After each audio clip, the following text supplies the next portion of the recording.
नमस्कार, मी डॉक्टर समाधान काळे. डॉक्टर समाधान काळे यूट्यूब चॅनलमध्ये आपले सर्वांचे स्वागत करीत आहे. आजचा विषय आहे स्त्री वंध्यत्व.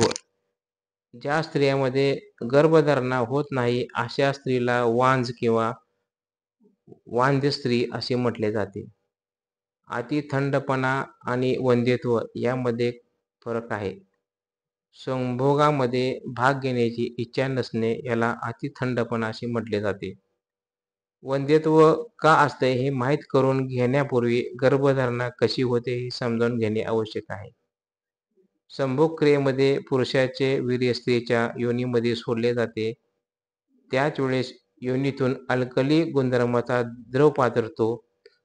वीर्यामधील शुक्रजंतू गर्भाशयापर्यंत प्रवास करीत जातात. तिथे अंडकोशातून बाहेर आलेले स्त्रीबीज बीजनलिकेतून प्रवास करून गर्भाशयात आलेले असते.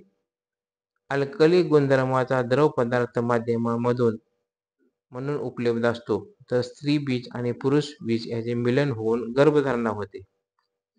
द्रव पदार्थ सामान्यपणे स्त्रवण्यासाठी दोन गोष्टीची आवश्यकता असते. योनीतील वाहिनींना मज्जातंतूंना पुरेसा पुरवठा असायला हवा.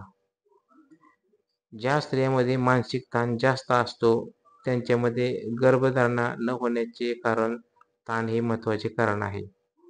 मज्जातंतूंना विश्रांती देण्यासाठी भरपूर विश्रांती आणि योग्य आहाराची गरज असते.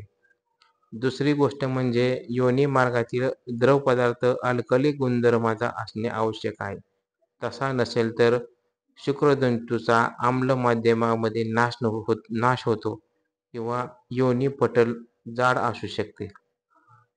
शारीरिक अशक्तीमुळे वंध्यत्व येऊ शकते. काही दीर्घकालीन रोगामुळे अशक्तता येणे, गनोरिया, सिफिलिस, बीजवाहिनीचा शोथ, दीर्घकालीन रक्तक्षय, मधुमेह, चयापचयामध्ये दोष असेल तर वंध्यत्व येते. मानसिक ताणतणाव, विषण्णता, काळजी, भय यामुळे सुद्धा वंध्यत्व येते. परंतु ही कारणे तात्पुरती असतात. मानसोपचारामुळे ही कारणे दूर होऊ शकतात.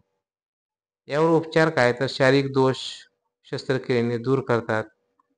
शारीरिक अशक्तपणा निसर्ग उपचारामुळे दूर होऊ शकतो आणि योग्य आहार आणि विहाराची आवश्यकता असते.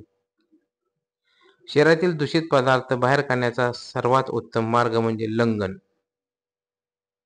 वांद्य स्त्रीने नियमितपणे 2-3 दिवसाचे लंघन करायला हवे. पोट साफ होण्यासाठी कोमट पाण्याचा एनिमा घ्यावा. त्याचा पचनमार्गावर आणि जनन इंद्रियावर सुद्धा चांगला परिणाम होतो. वंध्यत्व दूर करण्यासाठी आहाराला अतिशय महत्त्व आहे. आहारामध्ये 3 महत्त्वाचे अन्न घटक असणे महत्त्वाचे आहे.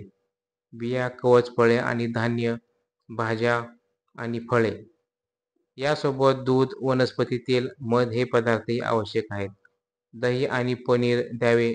3 जेवणामध्ये यापैकी एक गट जास्त प्रमाणात घ्यावा. 70 ते 80% पदार्थ कच्च्या स्वरूपात खावी. शिजवल्यानंतर बरीच जीवनसत्त्वे नष्ट होतात म्हणून कच्च्या कोशिंबिरीवर जास्त प्रमाणामध्ये खाण्यात येणं गरजेचं आहे. मोड आलेले कडधान्ये खावी. गव्हासारखे धान्य हे कोंड्यासकट खावी. मोडामध्ये पौष्टिक घटकांचे प्रमाण अनेक पटीने वाढते. त्यामध्ये नवीन जीवनसत्व तयार होते. शिवाय उत्तम प्रतीची प्रथिने पण मिळतात. वांद्य स्त्रीने आरोग्य सुधारण्यासाठी खालीलप्रमाणे आहार घ्या. सकाळी उठल्यावर गरम पाण्यामध्ये अर्ध्या लिंबाचा रस आणि मध दोन्ही मिसळून घ्या. न्याहारीमध्ये सफरचंद, केळे, संत्री, द्राक्षे यापैकी एखादे फळ आणि पेल्याभर दूध घ्या. दुपारचे जेवण वाफवलेल्या भाज्या, लोणी, कोंड्यासकट कणकेची पोळी, ताक. संध्याकाळी फळांचा किंवा भाज्यांचा पेल्याभर रस. टोमॅटो, गाजर, बीट, कांदा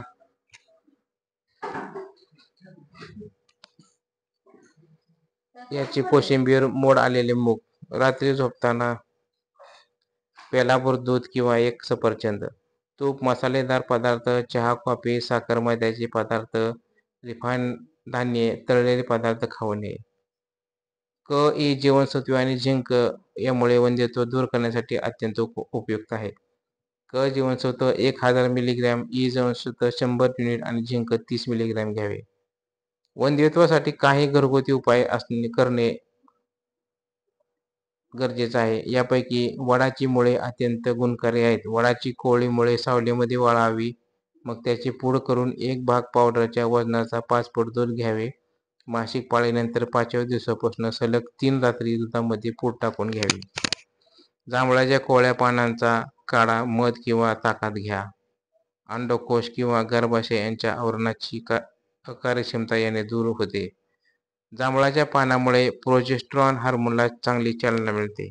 तसेच ई जीवनसत्वाचे शोषण होते. वांग्याच्या झाडाची कोवळी पाने शिजवून ताकात रोज 2 महिने घ्या. त्यामुळे सुद्धा ई जीवनसत्व शोषण चांगले होते आणि प्रोजेस्टेरॉन या हार्मोनची चालना चांगली मिळते. मातीचा लेप, कटीस्नान, कमरेभोवती ओलसर कापड गुंडाळणे या जलचिकित्सेमुळे सुद्धा गुण येतो. त्यामुळे जननेंद्रियाचे रक्ताभिसरण सुधारते, शोथ दूर होतो. मातीचा लेप पोटावर आणि जननेंद्रियावर लावावा. कटीस्नानासाठी टब वापरावा. थंड कटीस्नान 10 मिनिटे घ्यावे. पाण्याचे तापमान 50 ते 65 डिग्री असावे. जलचिकित्सा मासिक पाळीमध्ये करू नये. वंध्यत्वासाठी काही आसने लाभदायक आहेत. उदाहरणार्थ सर्वांगासन, मत्स्यासन, अर्धमत्स्येंद्रासन, पश्चिमोत्तानासन, शलभासन. यासोबत भरपूर विश्रांती घ्यावी. वरील सर्व उपाय केल्यानंतर वंध्यत्व हे खात्रीने दूर होते. तर आपल्याला ही माहिती कशी वाटली? लाईक करा, शेअर करा, सबस्क्राईब करा. धन्यवाद.